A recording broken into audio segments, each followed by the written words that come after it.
We find that our product works really well across the board to just separate you, but also leave a lasting impression. When someone gets this letter, I even asked the client, because we do it in-house for our company. I asked the client, I said, hey, what did you do when you got our handwritten letter? He says, I opened it, looked at it, read the message, resonated, went on Google, looked at your Google reviews, and then I called you. And so as much as the letter can take credit for that initial point, if it does take 7 touches to get someone to buy, but ultimately you have to be omnipresent. This is the Snowball Effect. You're listening to the Marketing Playbook series, presented by the Snowball Effect podcast.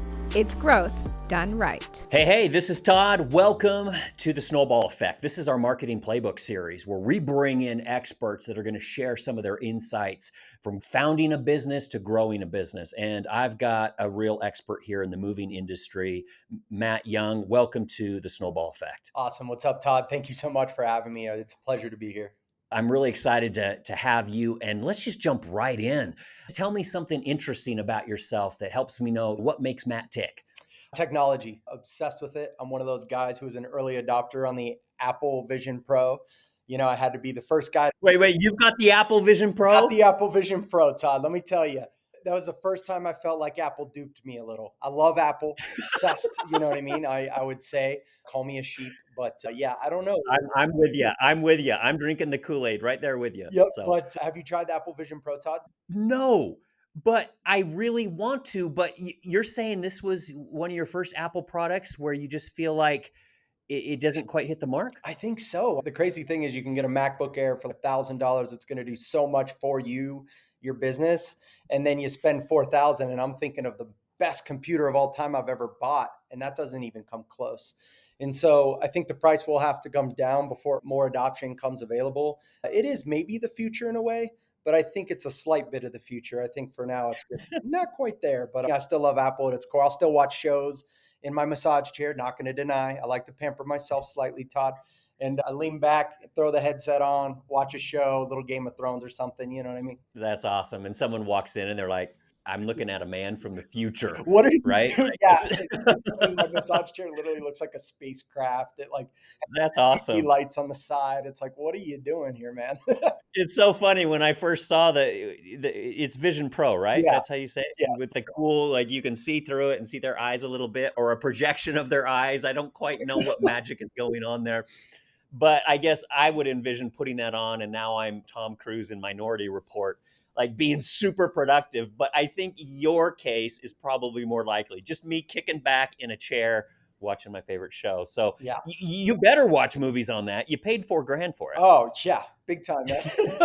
Yeah, that was That's one of those awesome. purchases that I was a little later down the line scratching my head on, but I still believe in Apple at the core, and I think they're going to keep doing big things with what they're doing. Oh, that's fantastic. Well, it shows that you love technology and you're willing to invest in it, even if you're an early adopter. Yeah. Oh, I love it. That's great. Now I want to build on this, Yeah. and I want to find what's something you're passionate about, Matt.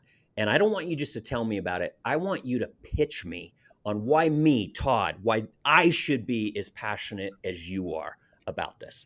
Yeah, I think right now I'm obsessed with personal outreach. Anything that can make sure that customers really think of you in the long term. Because I think these days, everything is so surface level, text message, phone call, just not very personal anymore. And I feel like with handwritten letters, it's just something that is so dynamic that nobody else is doing that for a lot of people could just separate the game. I always challenge people to go get some invitation style cards and start writing them yourself to your clients. Just take the time to invest in your clients and they'll invest in you. And I think you should get obsessed with an investing in your clients there, Todd. Oh, okay. I'm I, sure you are. Listen, I, I listen I, for you. I already care. Okay, I want to make it very clear. I care about our customers, but you're taking it to the next level. Yeah. And that's what I love. And that's why I think this is such a good 1-2 punch between what you're doing and what Snowball's doing, because we nurture these conversations over the long haul with our clients' customers and help them get reviews and stuff like that. But you're taking it to the next level in writing personalized messages. So I want to double click on that Yeah. for a second. You're the founder of MovingLetters.ai. Yes. So walk me through what it is that your company does and what really sets you apart. Yeah, for sure. So what we do is we do a lot of the in-house work. We're not a data company first. We're a handwritten letter company. Though we can sub the data for new listing under contract data, which we find works really well for movers because most likely those people are moving. You list a house, the next day we get that data, we're sending them a handwritten letter on your behalf. We do all of the design work encompassing in-house. It's just an incredible look and feel. And then we go ahead, we do real pen and paper on these things. This isn't just a printed product. Though down the line, we might have that just for cost savings for movers, get a more bang for your buck. We still believe in a lot of pen on paper and what that magic can do and the way it looks and feels. So it really separates us that we work just with movers, but we also have amazing data sets. We have other data that's going to be coming out soon for movers that's going to be next level approach that I think will resonate with kind of where the economy is and the housing market goes. So that's just a little sneak preview of some of the cool stuff that we're doing. But it separates us that there's a lot of handwritten companies out there, but we're the ones that really care about that moving industry core. But we are going to expand out to some other industries and really let them get on the magic of this and what it can do to their outreach. Oh, this is interesting. So you've got this data set stuff that's a longer term play that you're giving us a sneak peek. And then you've got this human touch. It is this wonderful blend of humanness and technology. I want to explore this for a minute because I just think the handwritten note is such a thoughtful and authentic way to reach out. So, when are these used? When are they best applied by moving companies? It's best applied with that new listing data. As soon as that home hits the market, the next day we're sending it on their behalf to say, hey, Todd, we noticed that you're going to probably be moving soon. We'd love to help you out on your move. Feel free to give me a call anytime. Here's my personal cell or something of that nature. We also implement a lot of family touch into this because we realize that females are most of the target audience here. And I hate to, put that out there, but I feel like 70% of the time, ladies are checking the mail.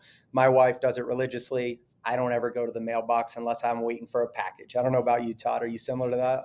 I'm exactly the same. I take out the garbage cans to the bin every Wednesday night, Yep. and that's when I check the mail, literally once a week. Once a So, yeah, I get what you're saying. For sure. So with our target audience being ladies, we kind of realize that they don't care what diesel truck you have, how big, how nice, how wrapped it is.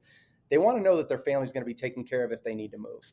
And so we started to realize that there's just a little bit difference in the way your imagery of your company can come across to your target audience.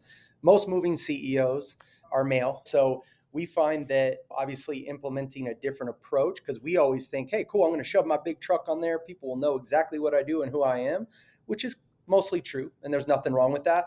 But we believe in just something different. So we have a guy right now down in Georgia, Midtown Moving and Storage, Blake Klepper, great guy. And we designed his card and we put his wedding photo on the front of his card. No way. Like his wedding photo on a card that he's sending out to potential customers. Yes. So it's his wedding photo on the front. So as soon as they see this, they pop it open. It's him and his wife, the two dogs in the field with their wedding get up on. And it's just incredible to see the result that he's gotten from this. And it's like, wow, who would have thought a wedding photo of you works? But I think it is that just personal nature. People want to buy into the story of who and what you do. And sometimes I think we lose sight of that we're all like a similar playing field and customers really resonate with what he's doing. And so we've started to adopt that for a lot of our movers. I don't have anyone else with a wedding photo yet. I'm challenging them for it. Um, I did follow up with Blake and I said, hey, Blake, what's next? His wife, I think, is pregnant. And There you go. he said, There we're you going to get the go. ultrasound photo and shove that right on the front of the card, see how that does. We'll see. I think he was joking, but of course, it's a fun time. It makes so much sense, right? I ran an agency for a good 10 years. And so, like us running a business, we want to show our equipment. We want to show like how credible and cool we are. But you're talking about a family here that wants you to come into their home, right? This is my territory. This is my home. So they want to invite people into their home, not your trucks. And so just humanizing that just really, really resonates. I think that's a real mind shift for people. It is. It's a mind shift for the industry. The industry is very played out with very similar looking postcard styles and coupons. And hey, here's a picture of my truck. And it's just crazy that even the shift of putting your face out there on almost every marketing piece This sometimes could be almost a part of your brand. Telling people that and how I vision it, it doesn't work in every area. I think direct mail works in most areas, but there's some times where it's give or take. We find that our product works really well across the board to just separate you, but also leave a lasting impression. When someone gets this letter, I even asked a client, because we do it in-house for our company. I asked a client, I said, "Hey, what did you do when you got our handwritten letter?" He says, "I opened it, looked at it, read the message, resonated, went on Google, looked at your Google reviews, and then I called you." And so, as much as the letter can take credit for that initial point, if it does take 7 touches to get someone to buy, I think it's a very big one. But ultimately, you have to be omnipresent. You have to be omnipresent on Google. You got to have a great Facebook presence. And if you are omnipresent in your community, these are going to be even more massively effective for you. That makes a lot of sense that you Yeah, get their attention with that human outreach, but then that needs to continue throughout their entire customer journey, that their trust in you is just building as they look you up online. That makes a ton of sense. Speaking of that online world or marketing in general, or even sales, you've been immersed in this industry for a long, long time, right? You actually ran a moving company for over a decade. Tell me a little bit about that. And then I want to pick your brain about the industry a little. for sure. Let's chat about it. So, I actually started a moving company in 2008, right during kind of that recession timeline. My brother had a moving company when I was a kid in high school. I'd help him on the weekends. And him and his partner split up, and he said, "Hey, Matt, take my little advertisement in the Thrifty Nickel." I said, "Okay, I'll try it out." And I kind of went for it, put my own name, put my own spin on it, and just jumped on it. And it was an opportunity to grow with it. So back then, I'd leave a day making 55 an hour with one guy, one truck, thinking I was hot stuff. Little did I know that being on the truck for so long was actually doing a disservice to myself. So I've had this business now 16 years and just recently got super ingrained into the community, different masterminds, great friendship groups. And that literally has elevated me just even recently to be just boom and has had a profound effect on me. So I always tell people, it isn't what you know, it is who you know. And it is very true to make friends in your industry and work together on conquering the world. That's fantastic. Knowing that you've been immersed and marinating in the industry for so long, you've been on the truck, Yeah. you've been moving couches, you've had to angle a dryer around a difficult corner. It's Yeah. funny that you say that. My son actually works for a moving company here in Salt Lake City. And he loves it because he gets paid for an awesome workout, but he'll Yeah. come home just exhausted. And the only thing that keeps him going day after day is maybe the tips he got or anything like that. But just knowing that you've been immersed in this industry for a long time, plus kudos. You did all this around 2008. That was an up and down time, right? For sure. I think it was a perfect time to come out because that was like where you could come into the marketplace as other movers were suffering, the industry was suffering, and I didn't have to have a lot to get, you know what I mean? And that kind of helped elevate us. And I think we're seeing that actually right now in the industry where there's more folks coming out of the woodwork, Craigslist movers, things like that. And because as the economy slightly is tightening up, which I think we're all feeling a slight tightness there, people have no choice but to sometimes choose those movers to help them move. And so there's a market for it and kind of uprises. But that's just my opinion on where things are currently and how it propelled my success to get to this point because I didn't know anything else being a young kid like that. It's interesting. We're birds of a feather Yeah. because I started an agency right around 2008 and felt that same thing Nice. when Wall Street, Yeah. people were lighting their hair on fire and it was this big retraction, right? So you and I, we've gained our experience in the school of hard knocks there a little bit, but I think it was a For great sure. time to stand out. With all that industry experience now, you've highlighted some Yeah. of these things. I want you to help me understand what are some of the challenges in sales and marketing right now within the moving industry? Yeah. Some of the challenges with sales and marketing right now is that what used to work a year ago, 2, 3 years ago, doesn't work today.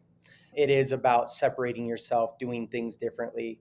When I said it's not what you know, it's who you know, I could apply this again over to this conversation because I believe that 2024's biggest theme and even going into 25 is networking, knowing people in the community, being community centric, bringing people up.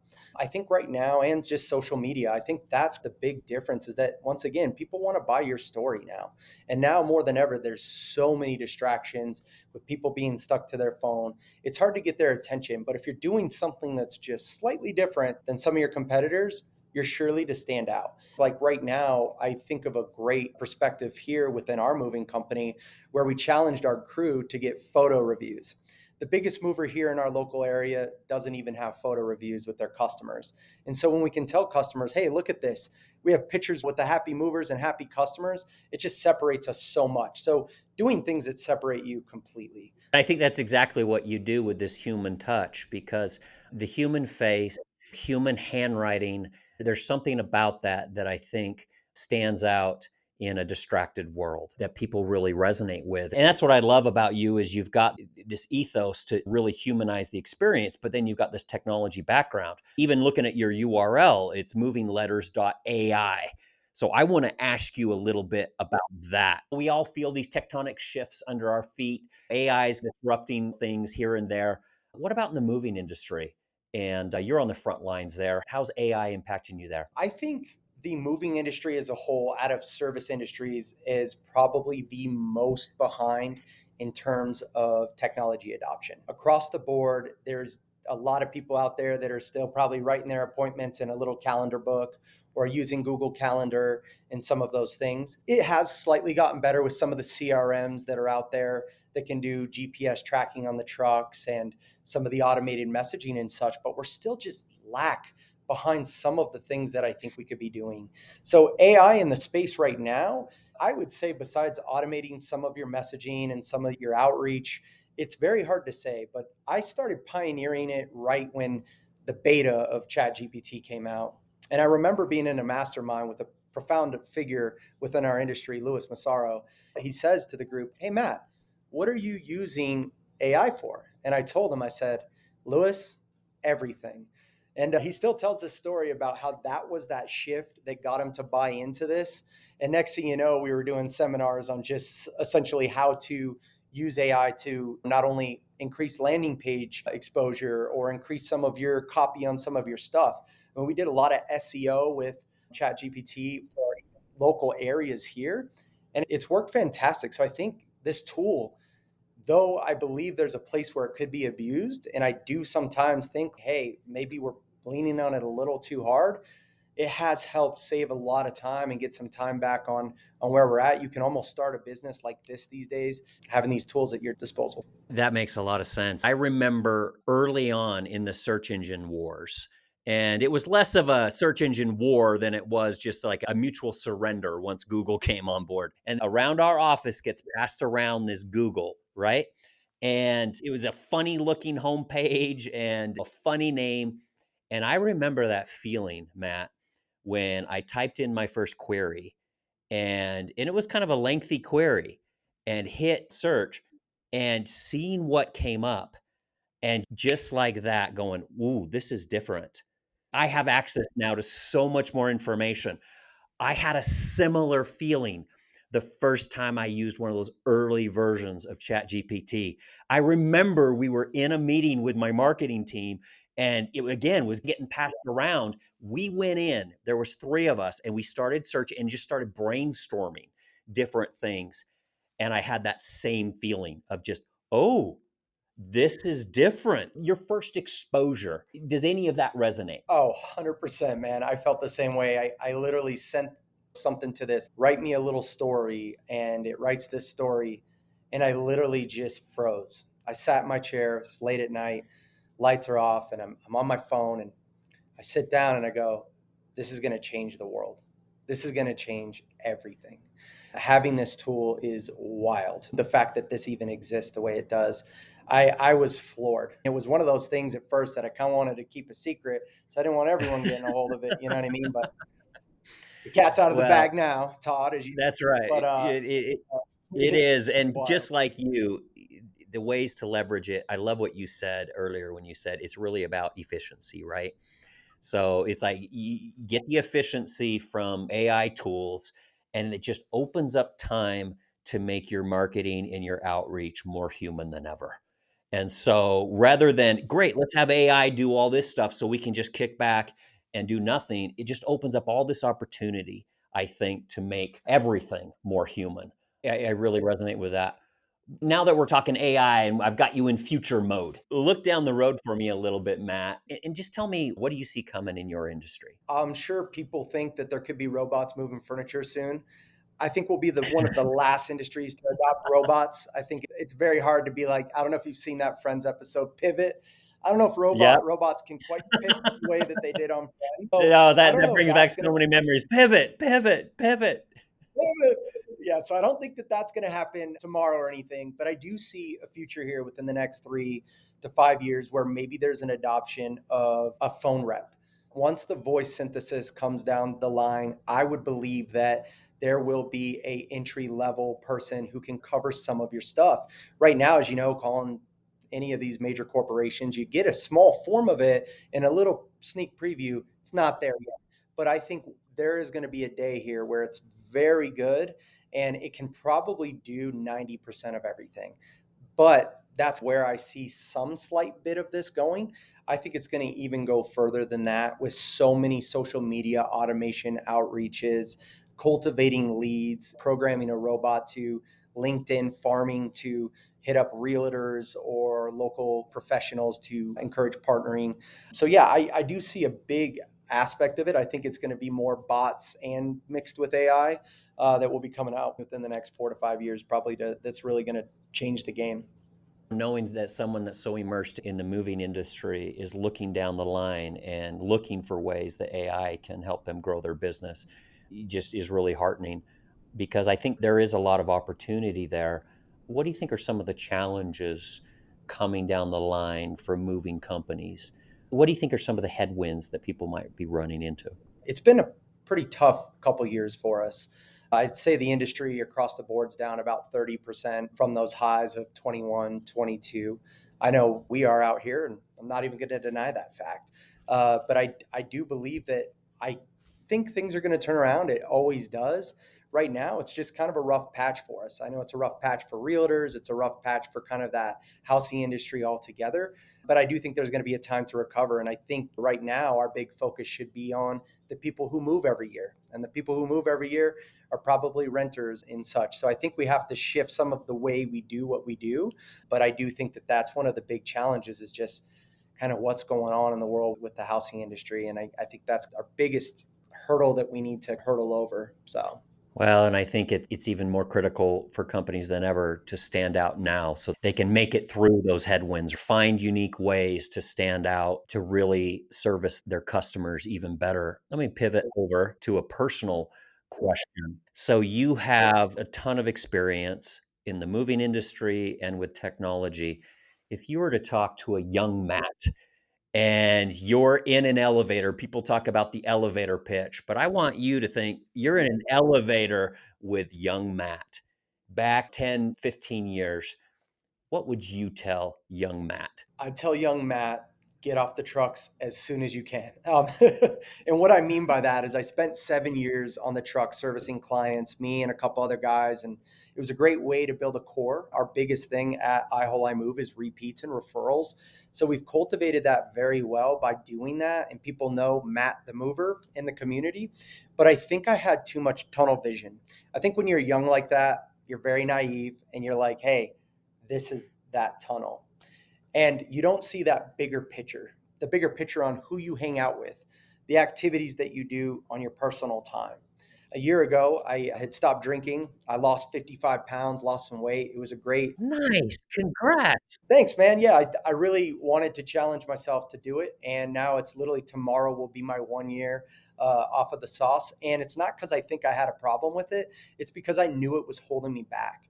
And now seeing how much has fallen in line, not only with moving letters, but I Move, doing podcasts like this with you, Todd, going to do our own things with some of the media stuff. This is huge. We're doing a golf tournament in Tampa, me and the guys for moving industry specific golf tournament here right after the Moving Titan retreat here. October 5th is when we're doing our tournament.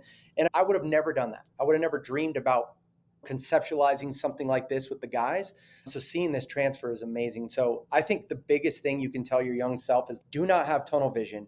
Think of the future, think of big picture, because we only have so much time on this earth, Todd. We have to make the most of it. And as corny as that seems, if I could go back, there's a few things I probably would have changed because I think it would have had a profound effect. I think we always have to think of our 10-year version of ourselves. And when we're talking to ourselves of what we want to do and what that person would say to us. So let me ask you, 10 years down the road, you're running into Matt. What do you think he would tell you? I think he would tell me, once again, almost have a very similar effect with that tunnel. As much as I might sound like it's a perfect thing, that I have this big overarching vision, maybe it's just not big enough. One of the guys at one of these retreats I went to says you have to have a big enough vision that everybody else under you, especially your employees and your peers, visions fit within there too. And sometimes I think that's something we all have to think about. So I hope that future version of myself says, hey, man, keep working hard. Let's go. I love that. So what you would tell the past self is get out of that tunnel vision, broaden that vision, and your future self would say, Matt, think bigger, man. Think bigger and go out Even and bigger get than that, man. That's right. That's awesome. What a great challenge for Yeah. yourself. That's actually really inspiring. This has been a great conversation. You're an easy guy to talk to, and this has been really fun. If people want to keep this conversation going, they want to reach out to you, they want to learn more about moving letters, they just want to pick your brain about the future and the present of the industry and how they can overcome some of the obstacles. What's the best way for people to reach out to you, Matt? Yeah, it's a great question, Todd. I'm actually all over Facebook, LinkedIn. You can go to MovingLetters.ai, fill out the lead form. Even if you don't want to sign up with us, chat with me. Be happy to chat about your current marketing strategy and what you're doing. I'm happy to chat with anyone and everyone. I love helping people. I love seeing people succeed. And that's obviously my mission here is to see people succeed. When I hear the words like, yo, these letters brought us in 44,000. I have a mover down in Salt Lake there who does quite well with us, and they're seeing about a 12x return on their letter count. It's just amazing to see. And like, hear those moments, man, that just like this idea that we all had that we could come up with now is having a profound effect, not only on their customers, but on their business is like, wow, it feels so amazing, man. I'm also going to be doing around the end of October, the New York Movers State Association has me on an AI panel with some really prolific people just to talk AI and moving. So I'm really excited about some big things to come, Todd. I love it. Matt, thanks so much for joining the Snowball Effect. And to everyone that is watching and listening, thanks so much. And we'll see you next time.